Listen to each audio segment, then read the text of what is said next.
After Selena Gomez did her ugly cry video, it turns out that Hollywood had no desire to try saving her. The backlash was real, but the celebrity vacancies of coming to her defense?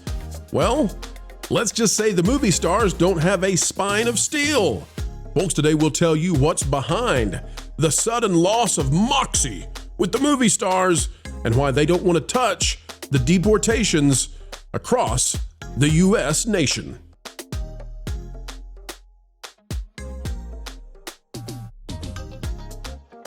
Hello and welcome back. It is, of course, a joy to come to you from somewhere sunny USA, folks. And as we get underway, all we do is ask that you click the like button. Today's video is, as always, free because you are here on tuition.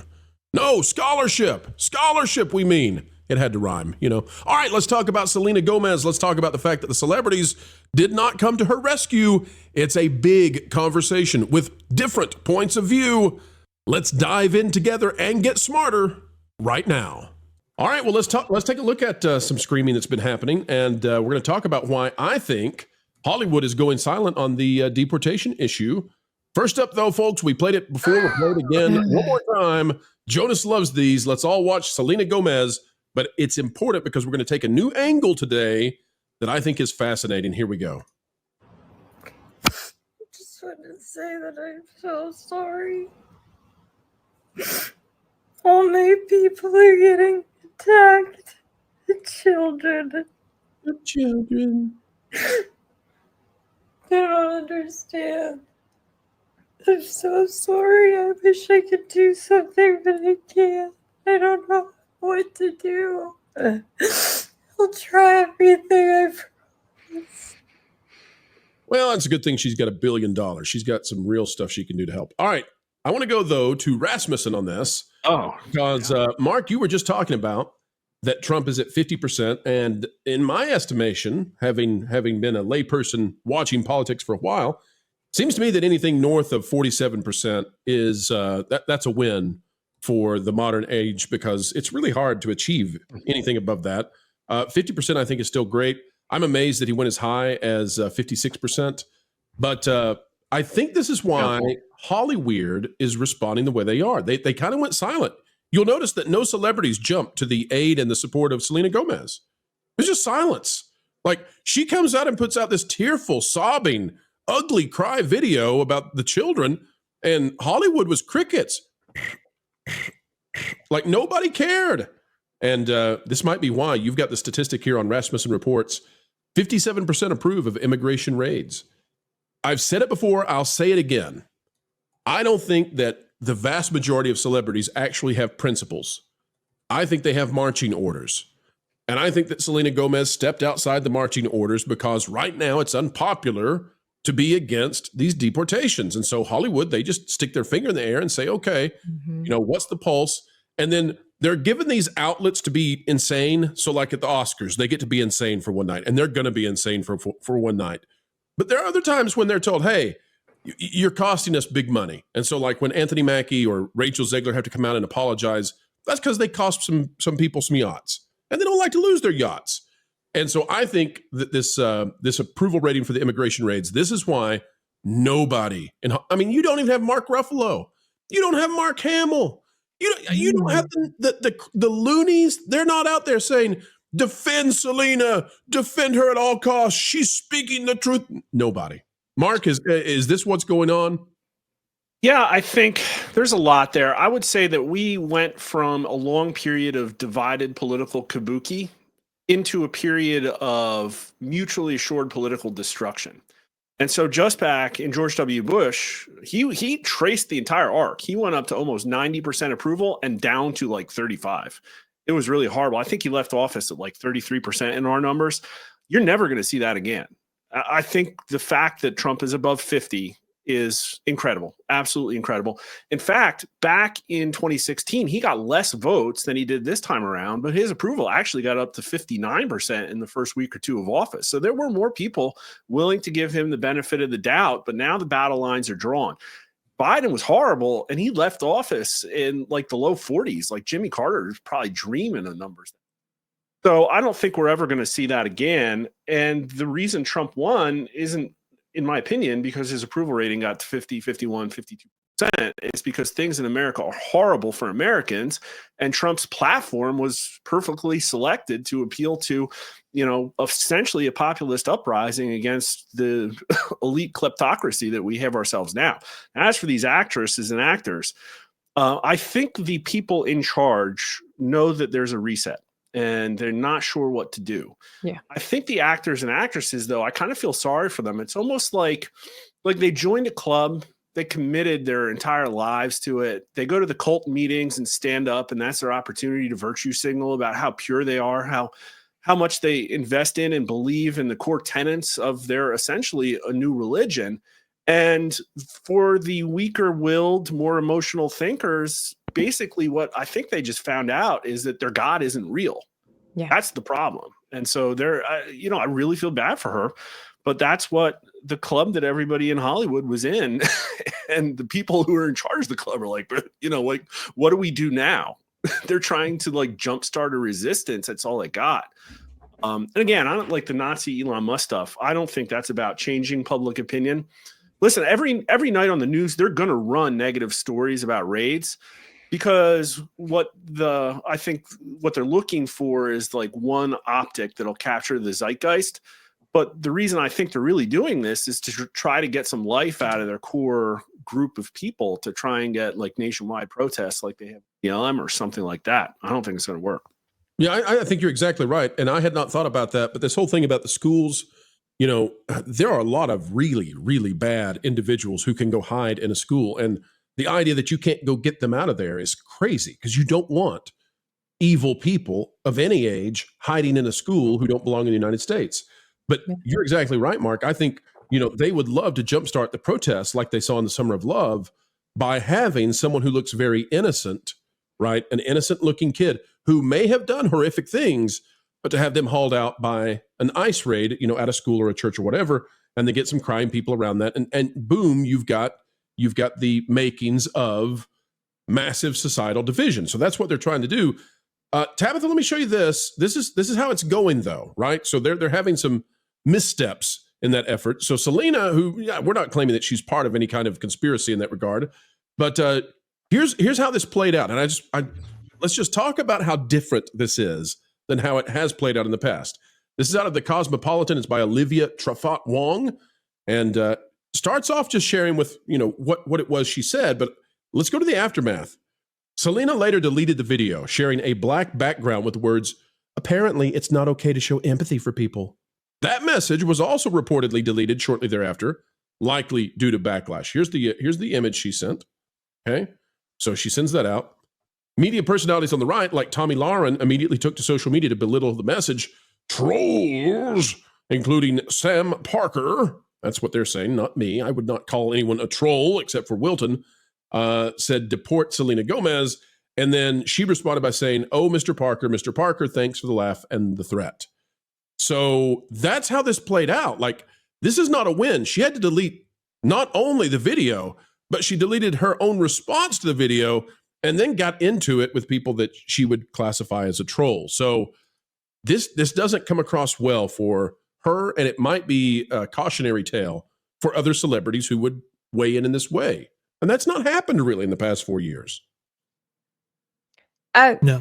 Again, it's one of those things where, what is it? You play stupid games, win stupid prizes. The other thing is too, it shows where your backbone is. I'm, like many people, avid fan of Gina Carano, and what she posted a couple of years ago. By the way, happy Cara Dune Day. But what she posted several years ago got a significant backlash. But if you actually believe what you believe, you'll notice that she never deleted her stuff. It was on the time thing that Instagram or whatever, or that Twitter used to have, and so people took it as it got deleted. But it was only supposed to be up for 24 hours. So that's negated. But anyway, is that, if you're going to stand for something and you really believe and have a passion for it, then freaking grow a backbone even if it's a twisted idea, you know, I have to give credit to where credit is due. This is a hot take that nobody seems to really agree with me on, but that's okay. I stand by it. Is that one thing that I admire Hillary Clinton for is her passion and her drive. It is very American. It's that her ideologies and her pursuits I do not agree with. But I admire the fire that she has for what she would like to have when she was actually doing things, accomplishing it. I don't approve of her opinions. And that's the same thing with like people like Selena Gomez and others. It's like it separates, like you said, they stick their finger in the wind and they just like, what will make me popular and gain me attention today? It's not actually what I believe. It's just what's the current thing. If Selena Gomez really cared about the children, then she would be setting and the immigrants or the illegals, then she would be setting up ways, in my humble opinion, she'd be out working the streets trying to figure out how to make these people legal citizens then. She'd be going out trying to educate these people on, hey, you need to, you're something will happen. You're here illegally, but I admire you as my, family has come across the border as well. And we've set up and made a great life for ourselves. You too can do that. Let me help you. If she really cared about the people, she would stand by what she said and not be a coward and take things down and then falsely accuse people of things that they didn't do. That's just, I can't stand it when these people, they just live in their bubble. I do feel bad for them in a sense because they do. It reminds me a lot of like the Hunger Games, where the capital city was filled with all these flamboyant people. And when the system started breaking down, they didn't know what to do because they were so accustomed to everything being glamorous and handed to them that, yeah, they could have done their own research and thought for themselves. But when you're surrounded by people, I said this on a podcast last night, is when you are surrounded by people who look and think just like you do, and nobody ever, raises a concern about something, it is difficult to grow where there is nothing to work on. If everything's easy and it's the same, everybody acts just like you, there's going to be no growth. There's nobody there to challenge you. And so she, like you said, the bubble's been popped. She is now like, I did this thing and I'm not getting the attention that I thought I would. And then these people are all over the place. So then she switches course. And you're exactly right. When you don't have any kind of intellectual opposition to sharpen your sword, yes, you just become dull. Yeah. That's a good point. It's a biblical principle. Point. Iron sharpens iron, If you're around people who coddle you your whole life, you'll never reach your full potential. Like they say in the Lego movie, you'll never reach your full potential. You got to be around people who challenge you and you have to be around the right people so that you can go further. And obviously these people are just little cookie cutter mindseted people that just sway with the wind to get clicks. That's right. Well, she has her Hollywood mansion. She's very insulated from the issues affecting the working class and other people who voted Trump in. Really, it's interesting. Mark Mitchell, I think, laid it out perfectly.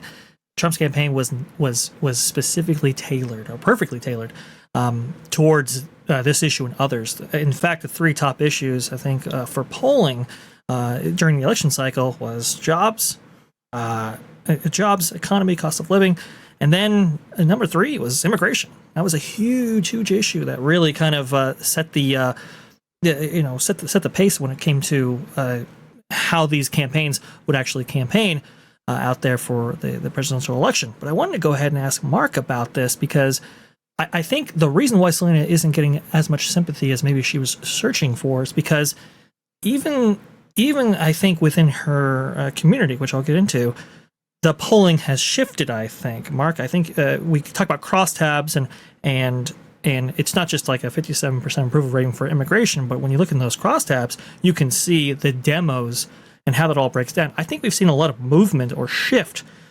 towards a immigration stance that aligns more closely with Trump in recent years, especially among Black and Hispanics. Is that about spot on, or Mark, could you illuminate us? Bash, I think you unleashed the beast. You said the word crosstabs, and now I see Mark is ready to share something. Mark, am I allowed to put that on the stage for you, or is that proprietary? Yeah, I just knocked the arrow in case you wanted to loose it. But so much political context has changed, and I don't think Californian liberalism has. If you think back to the Clinton era, It was a booming economy. Everybody was relatively happy. And the idea of liberalism was like bleeding heart liberalism, right? We were talking about compassion and all that stuff. And now liberalism is turned into authoritarian statism. And COVID partly was responsible for that. But all the questions we were talking about censorship before, majority of Democrats like approve of censoring misinformation and hate speech, and other people do not. So that's what it's changed into. And yet you have all these rich people who are leading sort of the cultural charge, not just like not being moderated by conservative viewpoints, but literally like being accelerationists. They literally get social status by out luxury believing each other.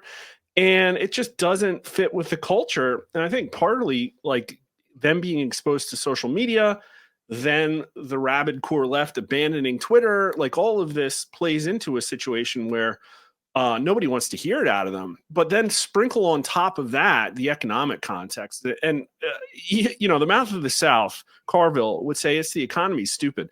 But you can't just capture that in one word. I mean, it's other questions as well. In the mid-30s, say yes to whether or not today's children will be better off than their parents. And only 27% of people said they were safer than 4 years ago. So literally, leftism has affected Americans to the extent where they don't want any more. And not even like Democrats. So we were talking about the crosstabs here. Now, we had from before the inauguration, I think a number of 64% of Americans approved of mass deportations. Here it's 57 approve of. So now they've seen the video on the nightly news of people in Aurora getting packed off to Venezuela, and 57% still approve, only 39% disapprove, only 24% strongly. But the party numbers, dude, look at this. This is another reason Selena Gomez is not being defended. Only 47% of Democrats strongly disapprove. So you're not going to, I don't think they could get a million Elian Gonzalez's on TV. And I don't think you're going to get the same kind of backlash. I just don't think it's going to happen for them. Now, at some point, people are going to say, all right, we've gone enough. Things should moderate. This is all going to devolve into some big blurry mess. It's going to not be on the front burner anymore. What's going to happen is probably there's going to be 5 times more self-deportations than the amount of deportations we conduct. Then people will start worrying about the housing market or something else, and it'll all just kind of disappear. And then maybe it won't be a number one issue anymore. But when people say like the border's the number 2 issue, they really mean the economy because the American middle class has been squeezed so much. I talked about this on Valiant Renegade's stream. There's a really good measure because people say, and people do want the government to cut back spending. But the problem is that if you look at just the level of debt, leftists have kind of been right about that.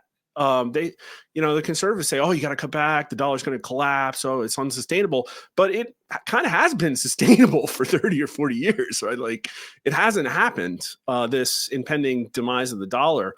But what has happened is that all the wealth has been concentrated in the top.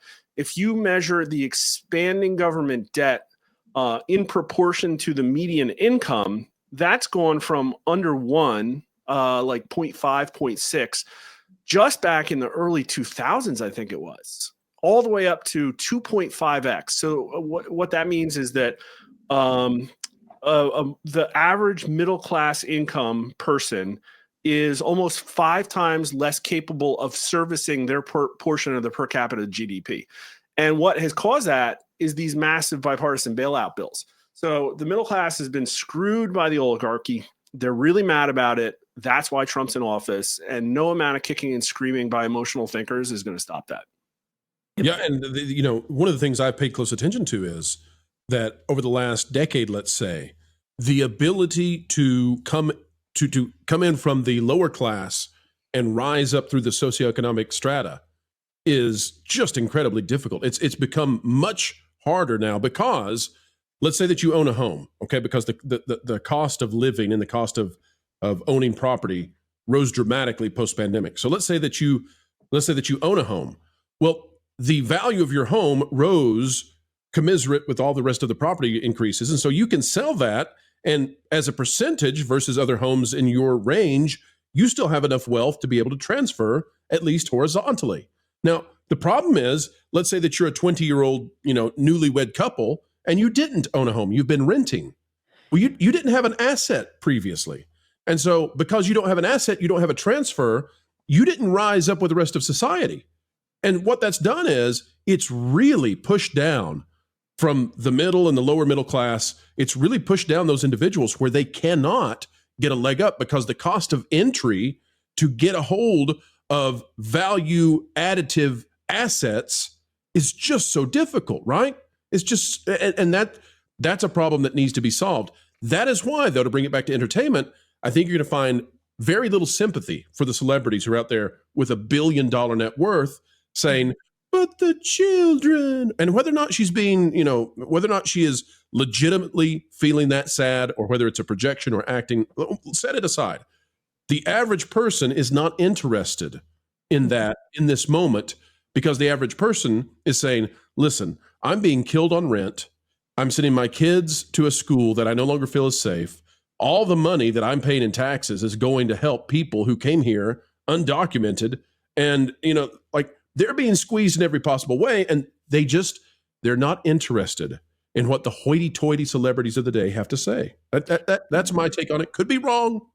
I think that's true. I will say that I do think that Selena Gomez, I personally think that she feels strongly about what she's saying. I don't think it comes across the right way, and I think she's misguided.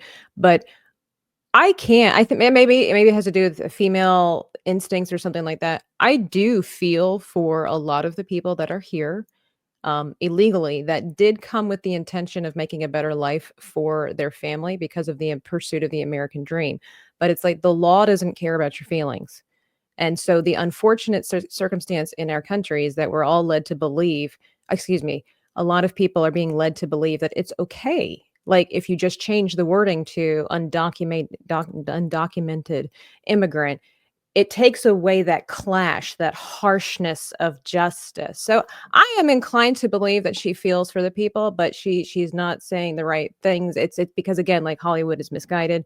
They typically will side with liberal leanings. And so I can feel for the people that are now having their world change. And again, this goes back to we the people. It's our fault. It is our fault that our country is this way because we've been asleep for far too long and not paying attention and just letting government officials do it. All the people that set up a life here that now have to be deported, and rightfully so because they broke the law. But sadly, the people that set up a life here, it is citizens of America's fault, because we've been asleep and letting the government take control. Yeah, and I'll say this too. Jonas made a great point off air to me, and that is, we have to be careful because Selena Gomez is putting out this very emotive message, right? And it's easy for us to be highly critical and dismissive, and to get into that mocking territory. At the same time, we want to be the kind of people where, as people sort of wake up to what's going on, that they feel like there's a friendly territory that they can come to our side and not be ridiculed for having believed what they believed. Jonas, am I articulating that well? Basically, yeah. And the conversation was around, I always get uncomfortable when we end up mocking someone on the streams because I do what I do because I would, for the most part, like to convince someone to come to our side of the aisle. I like the idea of articulating points and finding that middle ground. Now, there are some situations where I'm fine with open mockery, like communists and Marxists. Just no, this is an ideology. It's a religion that must be mocked wherever it is. With something like this, there is like the word you used, emotive point here that is fair. I think that is being used, whether or not it's by Selena Gomez, by people in power to try to manipulate, manipulate for political purposes a shift in power in the United States. So that's the part where stoically, no, this is not okay. And you can throw in this billionaire out here with Selena Gomez and try to use this to argue the point. I think that it won't work for very long if it still works. I don't want to have a beef with Selena Gomez on this channel, but I also think it's worth pointing out that this can be used and abused by the Chuck Schumers and the dashiki wearing Nancy Pelosi. Jonas, Or it why wasn't don't a you, dashiki, but it was some kind of African sash. Oh, yeah. Jonas, why don't you just come out and admit? I mean, we all know what's really going on here. I mean, you don't have to couch your real motivations. You got Bieber fever. We get it. She broke his heart. It's okay. Just come out, man. Come on, Uh, man. You know, I think the Beeb's got a bad rap, and I think he's being very quiet about a different form of abuse in his life right now. That did he get abused or did he not? Did he know? You know, I was ready to make a corn pop joke, and you just ruined it. I cannot now. I don't say- know. I don't know why we're talking about Justin Bieber when it's All right, Selena let's go Gomez to, is let's the go to issue at Mark. hand. Mark, you've got crosstabs. Save us, Mark. Save us. Corn pop. That's in the dustbin of history. We're not going to hear that again, I don't think. Yeah, as for mocking people, like face to face, I think irrational close-mindedness. If you do that, I'll mock you. But the problem is like Selena Gomez is a squad leader in the useful idiot movement, right? And the battle lines are being drawn, and civilians and military are getting sort of intermingled. So it's nebulous. It's tough, but I want to give us some positive news. And this, you don't have to get into it, but the concept of the fourth turning, the idea that, you know, every 80 years or so, Western civilization faces a crisis caused by staggered generations, the way the generations are different. And what the fourth turning is the comeuppance. The major crisis happens. And along with that is a massive reconfiguration of everybody's brain into a new way of thinking. And we are on the cusp of a fourth turning. And one of the things that goes along with that is that a new generation takes over, changes, and leads the charge forward. And so I've been looking for signs of that in my numbers. And I think for the very first time, we might see it. Now, we can argue about whether the crisis has come or gone or not. But look at this. During his inauguration speech, Donald Trump said the golden age of America begins right now. 52% of American voters agree with that, 33% strongly. So those numbers are relatively split. But what's this? Only 41% disagree with that. But look at the 18 to 39-year-old numbers. This is what's incredible. Yep. Selena Gomez is an entertainer. She's supposed to be entertaining these people. I think she probably knows when she's not reflecting like cultural reality. And right now, 56% of 18 to 39-year-olds agree with that statement more than anybody else. That's astounding. Like a massive margin. And only 22% disagree with that. Look at the 65 and olders. It's 41%. So it's actually the older people that are like, nothing's changing here. The 18 to 39-year-olds are massively optimistic about the MAGA movement, Trump getting into office, and what it might mean for their futures.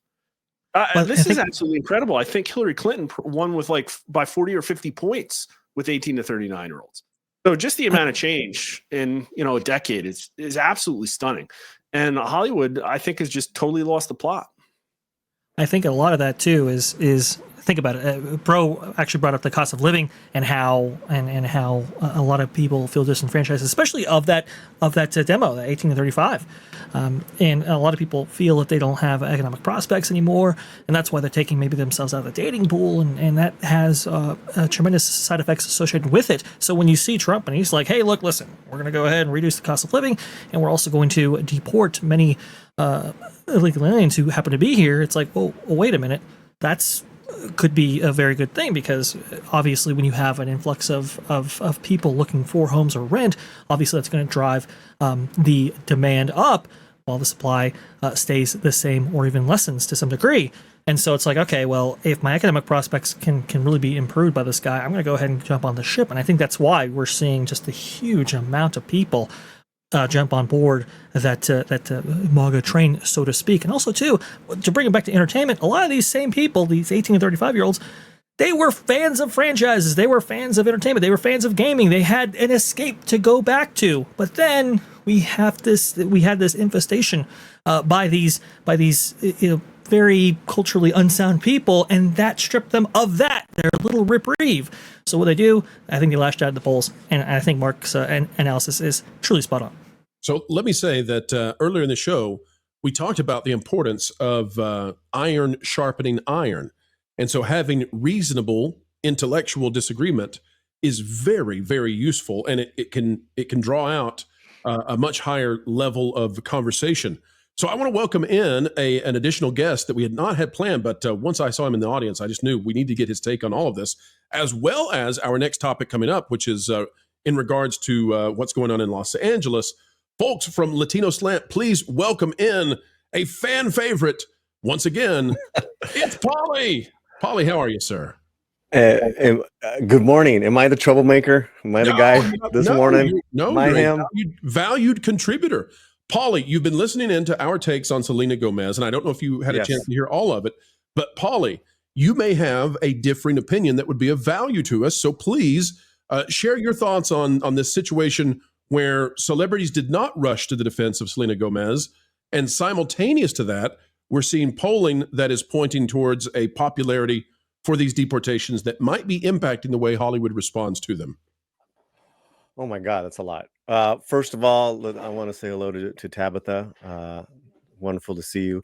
And to Mark, the last couple of years, I've been using your awesome reports, doing the Latino Slant, coverage of the vote the last couple of years, which has been fascinating. And you called it, brother. And as far as the wave of U.S. Latinos and how they voted. So good work, Mark. I'm kind of in a little bit. I'm kind of fanboying right now. Well, thanks. Same. No, glad to be a service. You know, that number for the Hispanic likely voters is 62%. So it's even higher than 18 to 39-year-olds. Hispanic voters in America think Trump is ushering in a golden age. It's almost a separate show, Mark, and I would love, and with pro permission, just love to have a separate stream on just those numbers, and just because it all kind of blends too. Because with US Latinos, it's entertainment and sports. That's what they spend their money on, and it's pretty incredible to see, because they literally have saved the box office. Yep. Not the celebrities. The Hi, U.S. Paulie, Latino movie-going audience. So, but Paulie, anyways, your thoughts on Selena and I guess, sort of the vacancy, right, of celebrity defense of her. She had to delete the thing, then she deleted the response to the deletion, and no celebrities really came out and said, all power to Selena. How dare you? How dare you? I mean, Don Lemon, but is he a celebrity? I don't think so. What do you think about this, Paulie? Listen, I love Selena Gomez. I think she's wonderful. I think she has been a humanitarian. She has created a wonderful nonprofit last several years, raising millions of dollars, boots on the ground here in LA, in person when the fires happened. She donated, she fed, she gave money, she mobilized other celebrities to do the same. So and she's brought a really strong light to mental health awareness for the youth. So I don't know what else a celebrity could do as far as positivity in the community. There's that thing. So, the thing with celebrities backing, I mean, with I've seen Latino celebrities in praise of her, just like, you go from Bad Bunny to a lot of influencers in Latin America. But to me, that I actually do agree. I just don't think she should have posted it. It was a very strange video. But God bless her heart. God bless where she's coming from. If you notice, in regards to what she said, it was very interesting. And what she said was that the children, and she's talking about families being split up. She produced a documentary, living undocumented families, 5 years ago, I believe. And with Netflix, you can catch that. So there's a connection there, and I said this in my discussion on my channel. On some level, whether it's 1 degree or 4 degrees, whatever that is, this whole thing with illegal immigration hits Mexican Americans differently. That's just it. That's just it. And it's to me, that was totally legit. I just don't know why she filmed it. That was very strange. She had a moment, maybe, and she took it down. But as you know, as far as I know, and I cover these guys, these celebrities, for the channel. She's been nothing but a class act too when it came to her getting under fire for her bad Spanish with Emilia Perez. You know, just to the different projects she's has done and is doing, is that she hires a lot of people. So I think my last thing I want to say before you guys you know, want to come back at me is there's a lot of celebrities that are very, very wealthy that don't do squat for anything, for any cause, just but themselves. So, you know, I got mad respect for Selena Gomez. Well, I tell you what we'll do, Paulie. Yeah. Because we respect you so much, and because I'm so appreciative of you coming on the show to offer, and I'm not even sure that it's a completely different point of view. You know, I think you're not so far away from where we are. Yeah. And So can I just say one quick thing? Because I'm seeing the chat in regards to Lincoln Riley. Two truths can occupy the same space. You can Yep. be empathetic Yeah. towards the victims of you know, of people who've been murdered by illegals, and you could be empathetic to the families that have been broken up. That is happening. And what is also happening is American citizens are being rounded up. And that is also too a historical behavior from the government going back over 100 years. It's a mistake. It happens, but you get detained. You just got to prove your citizenship, which you know, but you know, they're doing this type of profiling, and it's happening. It's aggressive. I get it. I'm not 100% with it, but I understand. Well, I hope that, and this should be the hope of everybody. I would think is that at the end of the day, what do we want? We want good people who are legitimately here to be protected, safeguarded, live a prosperous life, and to maximize all of the rights that they've been God given. And for those who are acting in a criminal fashion, who are illegitimately here, we want to find a way to humanely remedy that problem. And so, that's a broader conversation for a later day. We've got to wrap though to go to super chats. Paulie, don't go anywhere though, because we're going to talk about Los Angeles, and apparently the mayor, and that's why we need you here. The mayor is doing some interesting thing that's with the Palisades that's garnering all kinds of criticism. We'll come back to that in just a moment. Mark, was there anything you wanted to say? Because I don't want to cut you off. I saw you were looking some stuff up that you might want to toss our way. If you want the last word, I'll toss it to you. If not, we'll move on to super chats. No, I just wanted to, well, my opinion about it, I think you're 100% right. She did the wrong thing at the wrong time in the wrong place, and I feel sorry for her. I think like stepping back and how this applies to all of us is that I think our society has lost a little bit of understanding about love and family and parenting.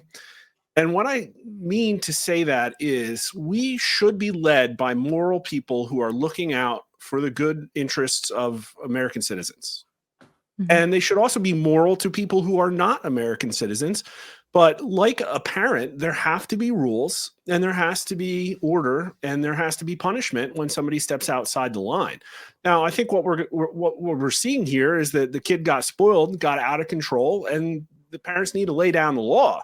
But that doesn't mean that they're going to be hostile or egregious or not follow the laws. That's what we should expect out of our leaders. So illegal immigration has gotten out of hand.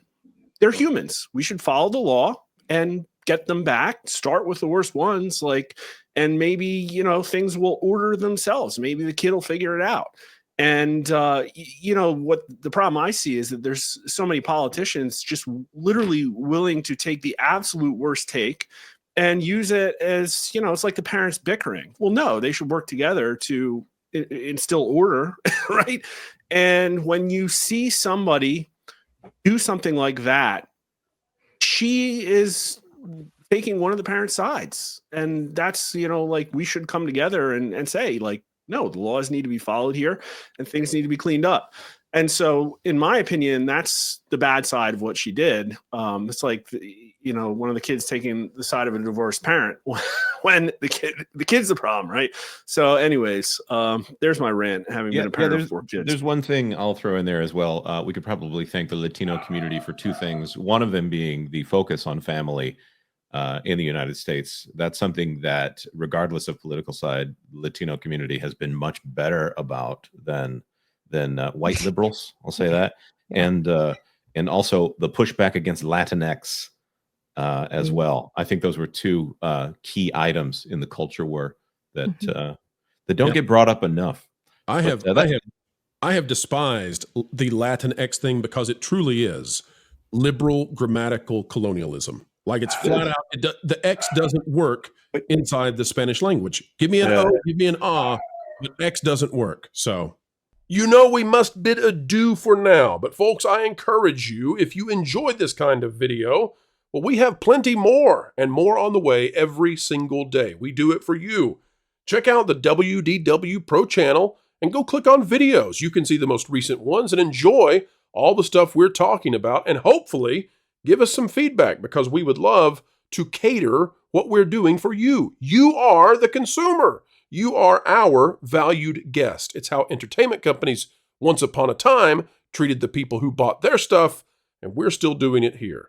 Folks, on the way out the door, consider clicking the like button, share, subscribe, click it, stick it to the algorithms. It is the notification bell. Drop a comment down below. Let us know your thoughts. And folks, as we get ready to say goodbye, we always say this because we think you indeed are special and matter. Wherever you are and whatever you're doing, keep learning, keep growing, and keep having fun. Why listen to music made by people and companies who really don't like you? Check out Vacation Radio today and prepare for all new content made by the people behind the WDW Pro Channel. It's the place you need for all the music. That should be fun.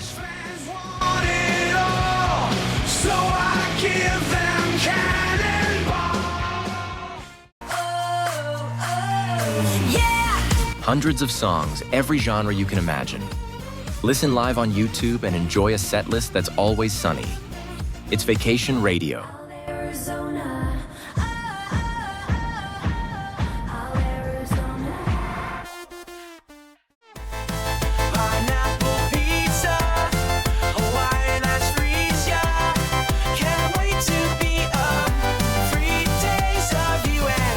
What are you waiting for? Every WDW Pro video has a link to Vacation Radio in the video description. Try it out and subscribe today.